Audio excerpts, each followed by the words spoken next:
Oi, gente! Olha eu aqui de novo nesse canal Passado em Minutos e a pedido de alguns ex-alunos. Hoje eu vou falar sobre o feminismo. É um tema bastante importante. Eu não disse aqui para vocês, mas eu trabalho na escola pública, sou professora no setor público do estado do Paraná. E quando em aula presencial eu falava bastante desse tema para os alunos, porque há bastante confusão com esse tema.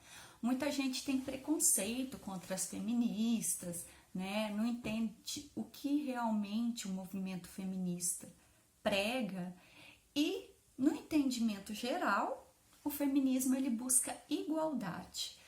Então por que a gente fala disso, a necessidade de ter feminismo hoje? A mulher já chegou tão longe, nós vemos mulheres líderes aí de alguns países, mulheres que chegaram ao topo da carreira, sim, há necessidade. Ainda existe muita desigualdade entre relações de gênero masculino e feminino, gente. E eu nem tô falando aqui da violência feminina, do feminicídio, da violência contra a mulher. Estou falando de dados. Por exemplo, todo mundo sabe que a mulher ganha ainda a desigualdade salarial. A mulher ganha menos que o homem ainda, né?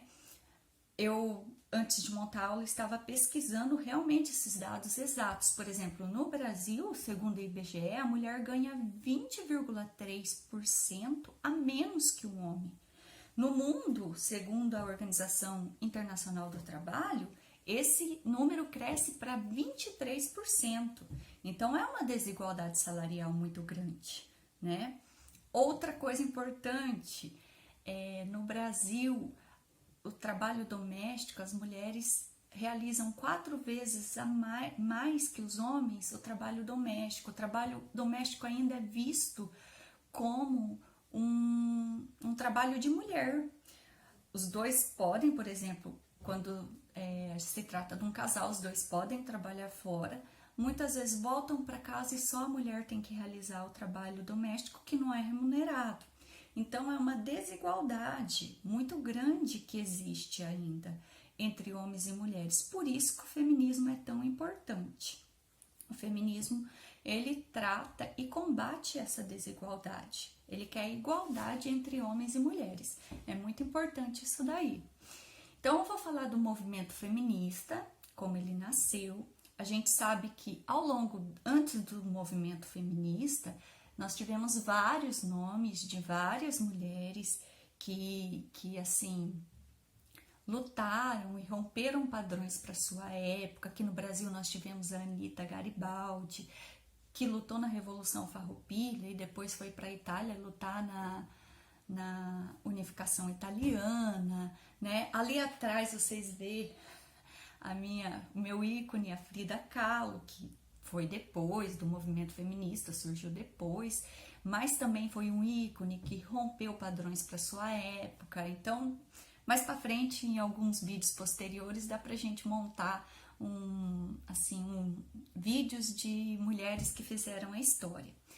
Então, mulheres que questionaram, que romperam padrões. Porém, como eu disse para vocês, romperam padrões. A normatividade, a maioria das mulheres continuaram seguindo aqueles papéis delimitados pela sociedade como sendo o seu papel feminino naquela sociedade. Então, antes do movimento feminista, a gente não vê esse questionamento, isso daí não tá certo, por eu ser mulher, eu ter que me submeter a isso. Então, o movimento feminista colocou essa luta, esse questionamento, por isso que ele é tão importante. Então, eu dividi essa história desse movimento feminista em três ondas, para ficar mais fácil, mais didático para vocês.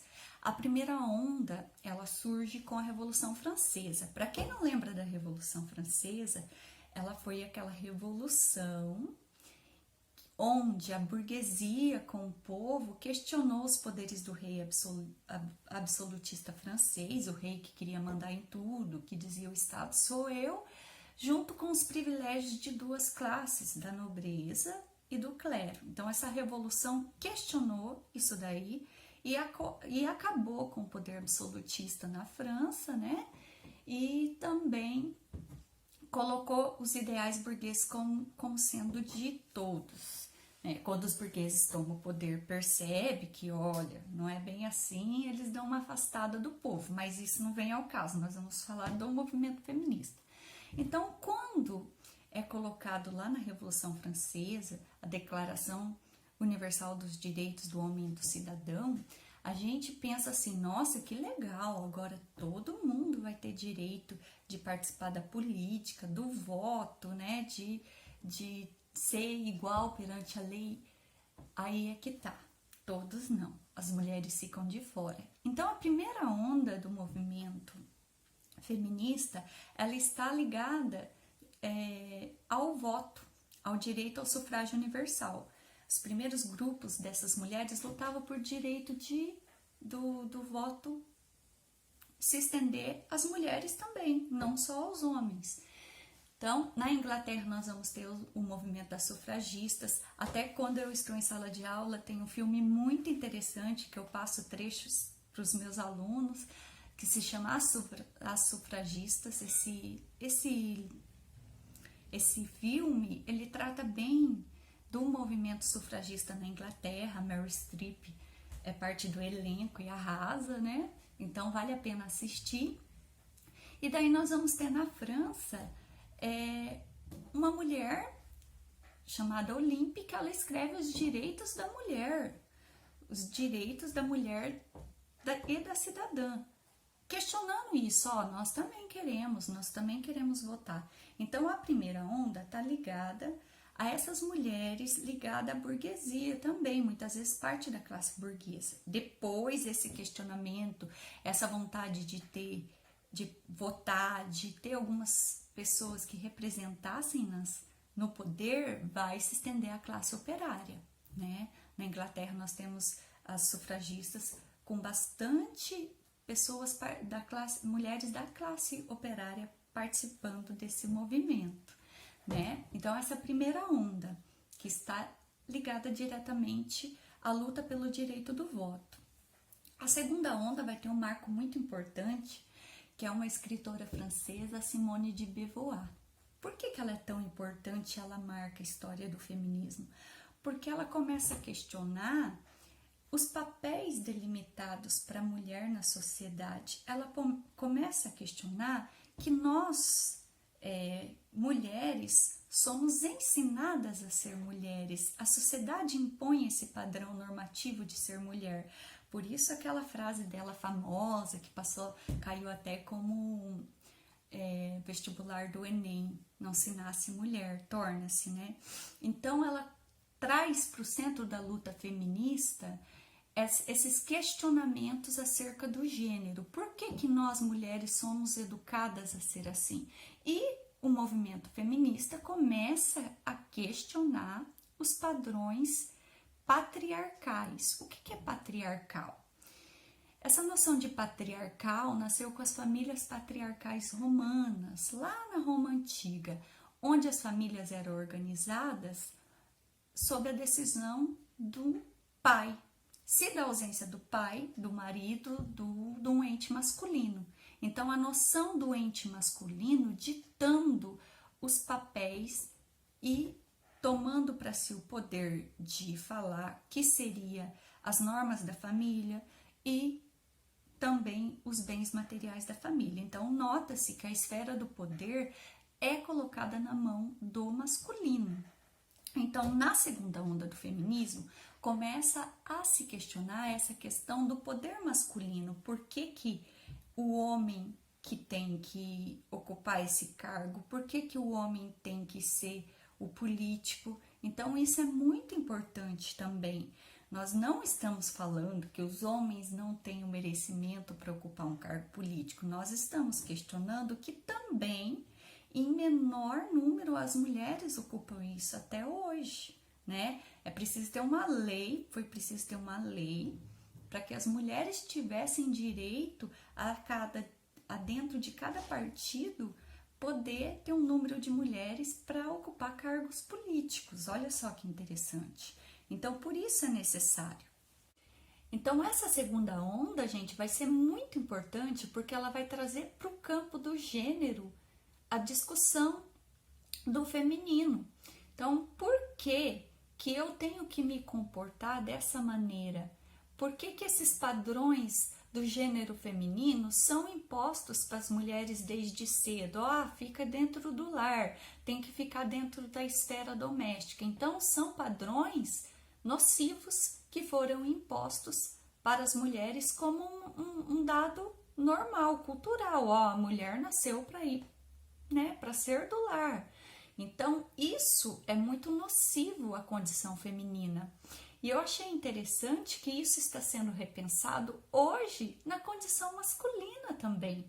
Esses tempos atrás eu estava lendo um artigo que falava justamente da masculinidade tóxica, da questão de padrões culturais de gênero, do gênero masculino imposta para o homem, que o homem não pode ser sensível, que o homem não pode ser afetuoso, que o homem não pode demonstrar medo. Então, esses padrões são ruins também, né? O homem saiu perdendo com isso. Então, olha só que avanço que a gente tem aí nesses questionamentos. Muito importante, então, a contribuição da Simone de Beauvoir para o feminismo, né? E para esses questionamentos posteriores que estão havendo. A terceira onda, ela vai surgir aproximadamente em 1990 e ela vai trazer algumas inovações, que é aprofundar o estudo de causas dessas desigualdades de gênero durante o tempo que causou isso daí e tentar lançar medidas que vai ser as pautas de reivindicações dessas feministas, né? Importante também que agora o feminismo vai olhar a mulher nas suas especificidades. Por exemplo, eu, enquanto mulher, só posso falar da minha experiência como mulher branca na sociedade. Então, quem melhor para falar da experiência dela como mulher negra do que a mulher negra? Então, vai surgir o feminismo negro, vai surgir outras ramificações do feminismo que também são importantes para o estudo do movimento feminista. Lógico que a gente não vai se estender em todos eles aqui, que a gente não tem tempo. Eu vou terminar o vídeo com uma autora que eu gostei muito de ler alguns livros dela. Ela é uma nigeriana, o nome dela é Chimamanda Adichie.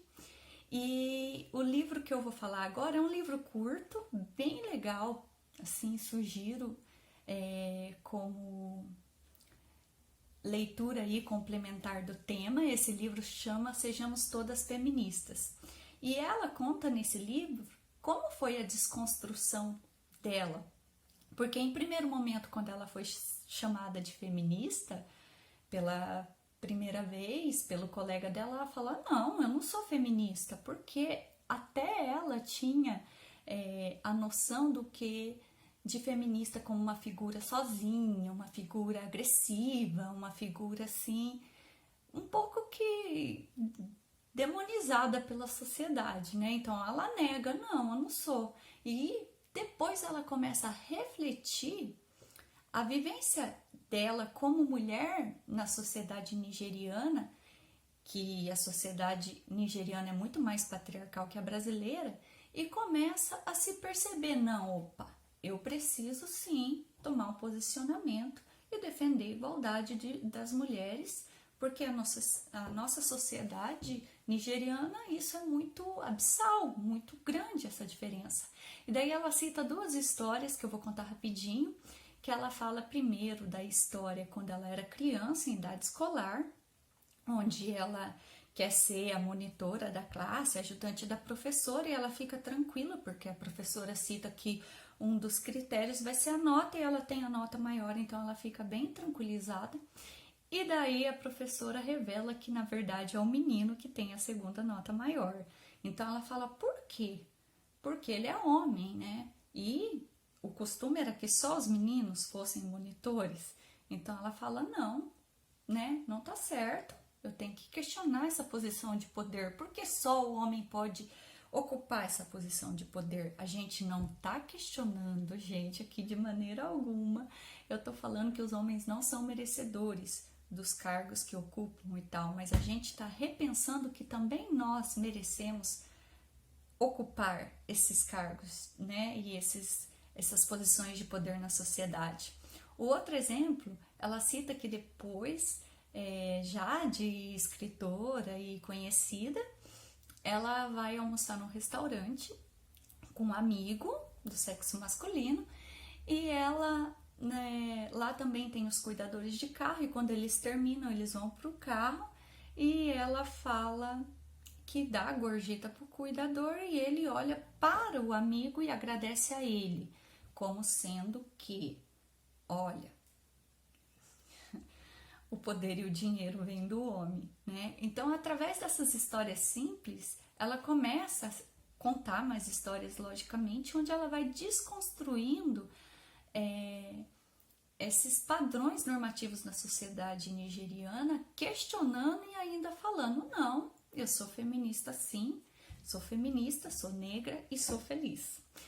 Então, gente, eu pretendo que com a aula de hoje eu tenha ajudado vocês até a desmistificar, a se livrar de alguns preconceitos contra esse tema. Eu preciso muito que vocês curtam e se inscrevam no canal para dar visibilidade a esse trabalho. A minha intenção é levar a história, aí popularizar a história, né? Eu acho que mais do que nunca nesse momento nós estamos precisando muito de conhecimento histórico. E então se inscrevam e curtam. Um beijão, até o próximo vídeo.